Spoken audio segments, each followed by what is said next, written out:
Cruising ou Parceiros da Noite é um filme de 1980 dirigido por ele, William Friedkin. Sim, o mesmo cineasta responsável pelo Exorcista, e eu acho esse filme aqui injustiçadíssimo, tá? Já vou falando porque tem muita gente que não conhece, não lembra, ou tem muita gente que já viu há muito tempo e não gosta, mas eu vou te falar, é um filmaço policial, investigativo, à frente do seu tempo e protagonizado por Al Pacino. E afinal de contas, que diabo de filme é esse?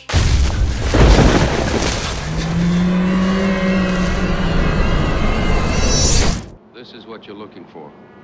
Your man's carrying this. Sejam todos muito bem-vindos a mais um Refúgio Cult, meus amigos. Hoje pra gente falar sobre o clássico, muitas vezes não lembrado, principalmente quando vão mencionar aí as obras de William Friedkin, que a gente conhece muito, como eu já falei, o Exorcista, aí tem o Operação França, tem o Comboio do Medo, mas a gente precisa sim falar de Parceiros da Noite. Um filmão de 1980 que tem uma abordagem que entra no mundo, numa comunidade que muita gente não queria nem chegar perto, não queria nem assistir, não queria saber lá no final da década de 70, nos anos 80. E o William Friedkin fez esse filme, fez de uma maneira sem parecer puritana e entregou um filmão. E Parceiros da Noite tá lá bonitinho pra você ver agora mesmo e tirar essa prova do que eu tô falando aqui no catálogo da Fílmica. Que eu não tô brincando quando eu digo que tem muita coisa boa por lá, muita coisa rara e que você precisa dar uma chance e precisa conhecer. Estamos falando de clássicos da década de 70, 80, 90, filmes bem mais recentes, de todos os gêneros e de diferentes países. Isso é muito importante também. A Fílmica agora tá com o aplicativo nas TVs Samsung e LG, então não perca essa oportunidade de assistir esses filmões aí na sua televisão. E lembrando que tem cupom aqui no Refúgio Cult. Ah, Lucas, ainda tem? Sim, tem, firme e forte. Refúgio Cult, do jeitinho que tá escrito aqui, que vai te dar 20% de desconto na assinatura anual da Fílmica. Você só vai pagar R$ 96 por um ano todo de filme. É isso mesmo, R$ 96. Ou se você quiser pagar via Pix, também tem promoção em que você paga só R$ 100 pelo passe anual, um ano todo também. O link da Fílmica é o primeiro que tá aqui na descrição, corre lá tanto para assistir Parceiros da Noite, esse filme aqui, quanto para ver os outros filmes que estão lá no catálogo também. É hora de você ter um streaming que realmente vai te oferecer obras interessantes e te fazer explorar o melhor do cinema mundial lá com a Fílmica. Parceiros da Noite segue a noite de Nova York, as boates da comunidade gay. É inclusive um recorte de boates aqui no filme que estão mais pro lado sadomasoquista, festas sadomasoquistas, né? O pessoal vai lá e tá todo mundo sem roupa daquele jeito, o pessoal se batendo e taranana. E o William Friedkin, como eu disse, ele adentra essas boates, né? Ele vai filmando todos os detalhes sem pisar em ovos. Estamos falando de uma obra de 1980, 44 anos desse lançamento, daqui a pouco faz 50 anos. Então, antes de eu continuar com a premissa, imagine você, alguns críticos, algumas pessoas, né, alguns moralistas que assistiram esse filme naquela época, né, meu Deus, muita gente não gostou do filme por conta disso, tá? E aí eu fico pensando, como que uma mente fechada, como que uma mente que não se permite a ver as coisas e a entender as coisas, perde tanta coisa maravilhosa quanto esse filme aqui, tá?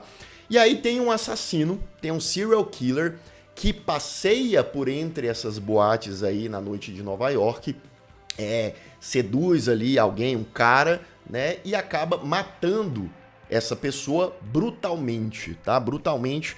E aí é interessante que o cara ele pega uma faquinha ali de churrascaria e tal, mas não pense que com essa faquinha ele não possa fazer um estrago. E aí que entra o personagem do Al Pacino, o nosso protagonista, que é o Steve Burns, né? É um cara que ele é um policial ali, né? Baixo escalão, coisa e tal.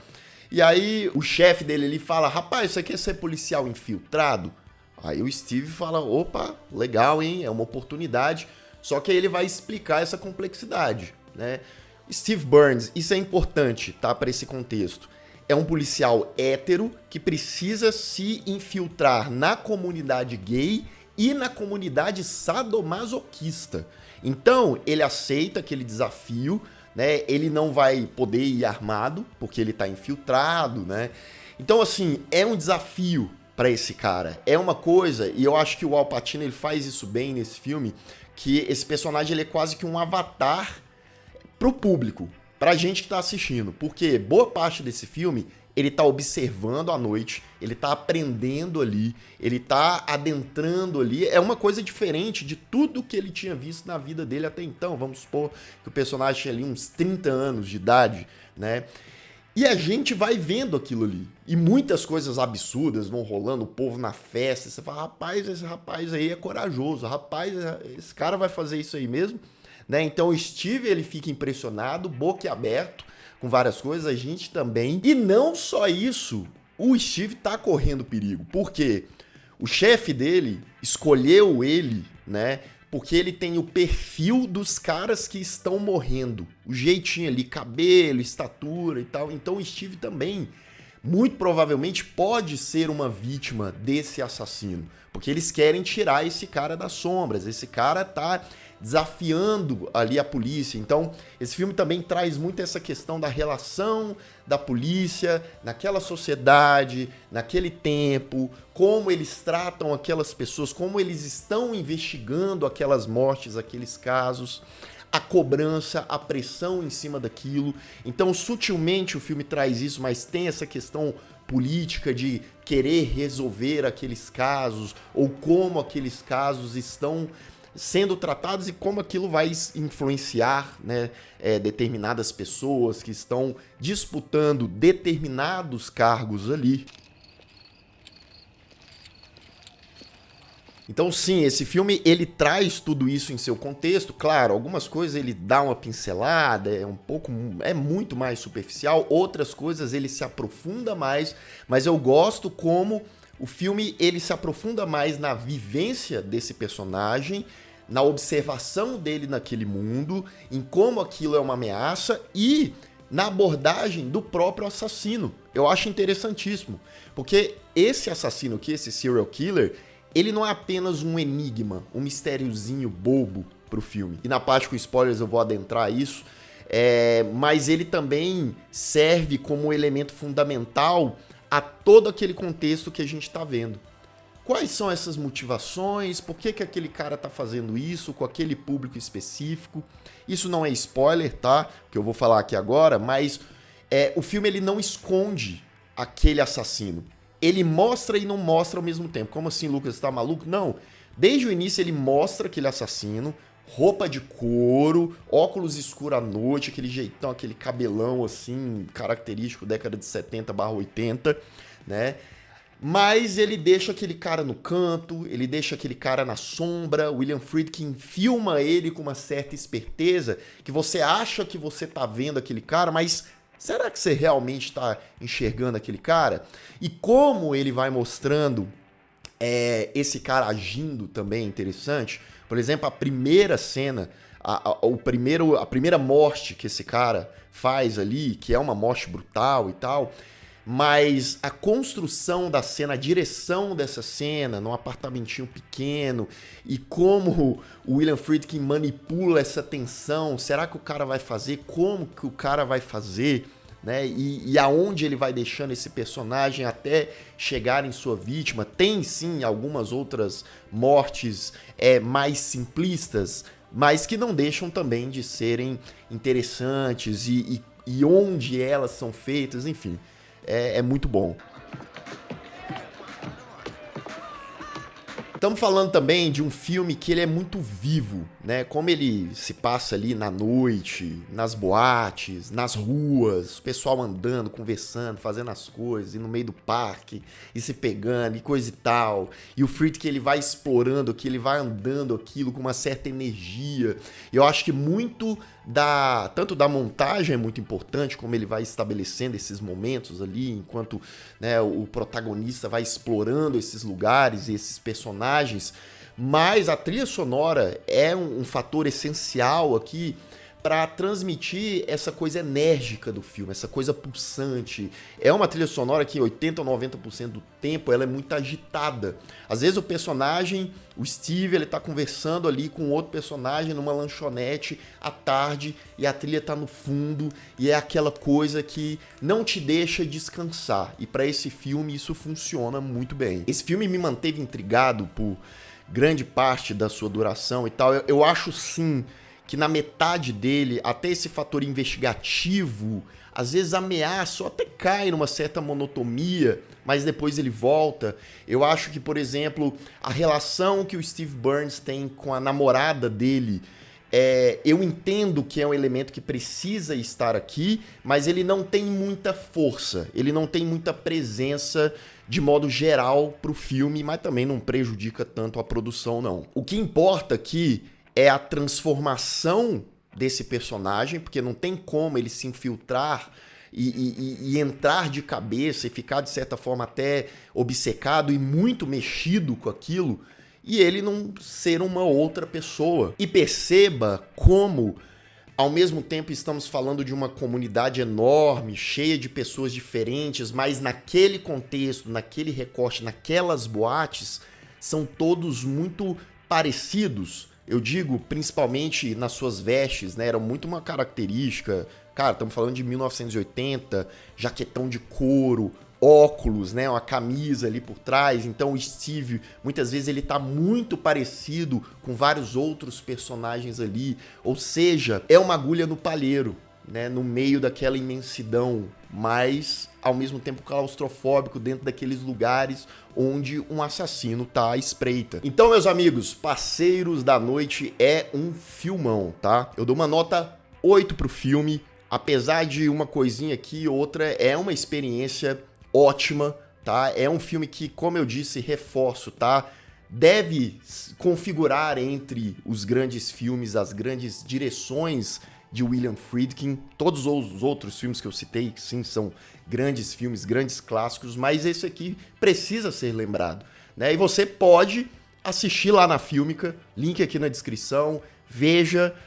Dito tudo isso até o momento, né? Tente levar por esse lado, sem contar que é um ótimo filme investigativo também para quem gosta de thriller e envolvendo tudo isso, tá? E eu acho que o último ato desse filme, os seus momentos finais, principalmente, os seus últimos minutos, são complexos. É um filme que ele tem uma estrutura até simples, digamos assim, mas eu acho que na sua mensagem final, que a gente vai debater daqui a pouco, ele consegue abrir mais o leque, e é isso. Atenção!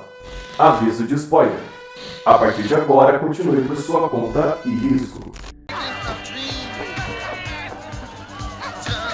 Bem, vamos lá. Steve tá se infiltrando, vai nas boates, tá ali olhando, né? De vez em quando chega um cara, ele mais discreto. Pera aí, eu gosto só de observar, né? Alguns caras são mais educados, outros são mais agressivos com ele. Steve faz amizade com o vizinho de apartamento dele, é um apartamento provisório, né? Porque ele tá vivendo aquela vida disfarçadamente. O vizinho dele é o Ted, que também é um rapaz gay, que é um rapaz que tá com medo, né, de sair na rua às noites, de ir pras festas, por conta do assassino, por conta das histórias, né, da brutalidade, porque é um cara que ele, inclusive, pega ali os membros, joga por outros lados, ou esfaqueia, sei lá, trocentas vezes. Então era um negócio que tava espalhando medo, e aí vem também o comentário do medo da violência contra pessoas homossexuais.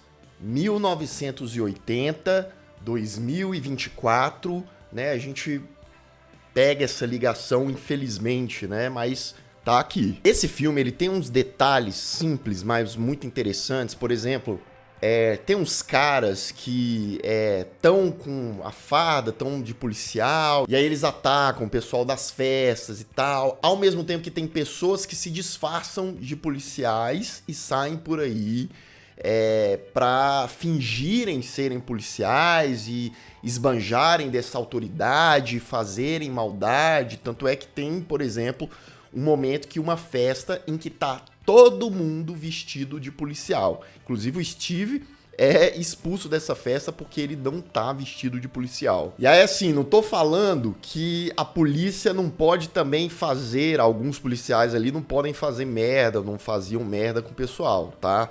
Pode sim, mas tinha gente que aproveitava dessa situação e mesmo sendo civis, peraí, vamos, né, nos fantasiar, sair pela noite e passar medo numa galera e fazer besteira.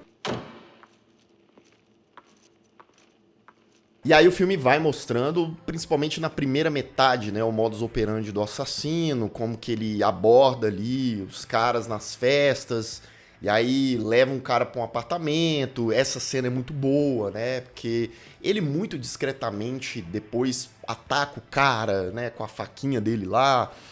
Aí tem uma cena no parque, que ele vai com o cara ali no meio da escuridão, ataca o cara como se ele fosse parte da sombra, parte do parque, quase como uma entidade nessa cena. Uma outra cena em que ele, né, vai com o cara pra uma cabininha de cinema e mata o cara dentro dessa cabine. E depois de algumas noites, algumas semanas, né, o filme não deixa isso muito claro, mas sim, Steve, nosso querido Al Pacino, ele já tá mais inserido na cena. Ele já tá jaquetona, preta e tal, dançando, usa até uns negócios pra se entregar, pra se infiltrar, né? Ele vai ali flertando com os caras. Ele é um cara que vai com tudo nessa missão. E ele tá suspeitando de um carinha que tem um comportamento meio violento, estranho. Um cara que trabalha numa churrascaria, lembra da faquinha, churrascaria e tal? Pois é. Ele vai se envolver ali com o cara, vai para um apartamento, para um quarto, a polícia tá escutando, né? Ele já jogou um alerta pro pessoal, só que a escuta passa a falhar. E aí os policiais, tem um monte de policial cercando ali o lugar, entra no apartamento bem na hora. O nosso Alpa, o nosso Steve, tá amarrado ali de um jeito, com os negócios para trás, sem roupa e tal. E aí, bem na hora que o negócio ia, os caras chegaram, né? Só que eles chegaram um pouquinho cedo demais, eles pensaram, peraí, será que ele ia matar o cara agora, né? O nosso Alpa, o nosso Steve? Aí eles levam os dois pra serem interrogados, né? Essa cena é uma maluquice, porque ainda o Steve tá no papel, ele não pode sair, né, do papel, não pode falar que é policial, porque o cara, né, não necessariamente que eles iam prender aquele cara, né? E aí nessa cena chega um cara gigantesco, sem roupa, e passa a bater tanto no Steve quanto no outro maluco. E aqui é o seguinte, não tinham evidências suficientes de que era aquele maluco ali, a não ser uma suspeitinha ou outra, mas eles precisavam de um culpado. Eles precisavam achar alguém e culpar aquela pessoa. Lembra da pressão política, da pressão na própria polícia? Ó, tá morrendo gente toda semana, ou quase toda semana. Mas não era aquele cara. Ou pelo menos, né, não tinham provas o suficiente. Mas a forma como aquele cara foi tratado, a forma violenta, a forma escrachada, né, tava ali, existia. Nesse meio tempo, o Steve, nosso protagonista, ele dá uma quebrada psicologicamente, ele termina lá com a namorada dele, né, que aparece bem de vez em quando ali, não tem tanta essa coisa, esse peso na trama, como eu disse, mas ainda assim, é uma fagulha mostrando pra gente, esse cara tá mal, essa responsabilidade, essa pressão, né, tá ali nas costas dele. Ele fala com o chefe dele dá uma pressionada, ele acaba continuando por livre e espontânea pressão na missão. Ele tem um novo suspeito, um cara que era aluno de um professor que foi assassinado por esse serial killer, né? Esse cara, Stuart, ele ainda tá na faculdade, é um cara que ele frequenta as festas, ele tem lá as vestes, ele tem características, perfil, ele é um cara que eles mencionam, né, que tem esquizofrenia, né, tem problemas ali de saúde mental. E nisso o Steve passa a seguir esse cara, a observar esse cara, invade o apartamento do cara, vê umas cartas que esse cara trocava com o pai dele, né, e uns papos estranhos, o cara falando que ia no parque, que fazia tal coisa, lance de escuridão, sombra. Tem uma cena rápida que o filme bota ali, desse cara, do Stuart, conversando com o pai dele no parque, como se o pai dele demandasse ele fazer algumas coisas na noite. Ele, ó, você sabe o que você tem pra fazer. O filme não entrega literalmente, ele falando, ó, vai lá e faz isso, mas já deixa uma suspeita muito forte no ar. Nesse meio tempo também, o Steve, ele briga com o namorado do Ted. O Ted, que é o vizinho dele, né? O Ted não tava no apartamento nessa hora, mas o namorado do Ted é extremamente ciumento, os dois meio que quase caem ali na porrada, né? O cara puxa uma faca pro Steve, e eu tô mencionando essa cena porque ela é importante mais pro fim do filme também. E aí o que acontece? Steve segue o Stuart, o suspeito, na noite, os dois vestidos iguais, tá? Quase um uniforme, jaquetona daquele jeito, óculos de escuro, os dois no parque e tal.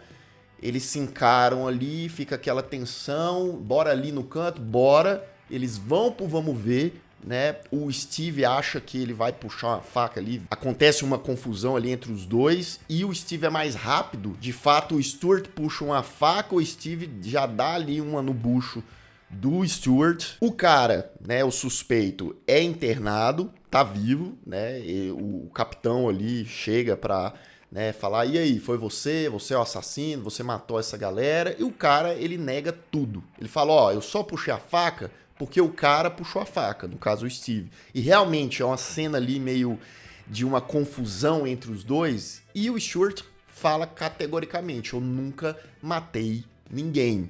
I never killed anyone.